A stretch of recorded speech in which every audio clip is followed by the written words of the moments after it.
ದಾಂಡೇಲಿ ಪ್ರವಾಸಕ್ಕೆಂದು ಅರಸಿ ಬರುವ ಅಸಂಖ್ಯಾತ ಪ್ರವಾಸಿಗರಿಗೆ ಮಾರ್ಗದರ್ಶನ, ನೈಜತೆ ಹಾಗೂ ಸರಿಯಾದ ಚಿತ್ರಣವನ್ನು ನೀಡುತ್ತಿರುವುದು ನಮ್ಮ ಭಾವಸಮುದ್ರ. ಸ್ನೇಹಿತರೆ, ನಾನೊಬ್ಬ ನಿಸರ್ಗ ಪ್ರೇಮಿ.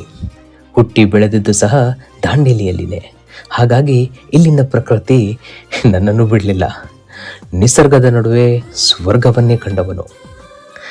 ನಾನು ಕಂಡ ಈ ಪ್ರಪಂಚ ನಿಮಗೆಲ್ಲರಿಗೂ ತೋರಿಸುವ ಹುಮ್ಮಸ್ಸು ನನ್ನದು.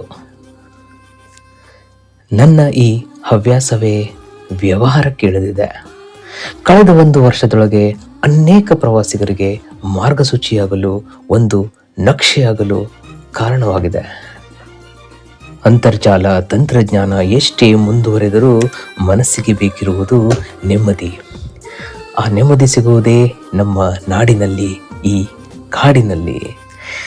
ಆ ನೆಮ್ಮದಿಯ ಹುಡುಕಾಟದಲ್ಲಿ ನೀವಿದ್ರೆ ನಾನು ನಿಮಗೆ ಸಹಾಯವಾಗಲು ಸದಾ ಸಿದ್ಧವಾಗಿ ಇದ್ದೇನೆ.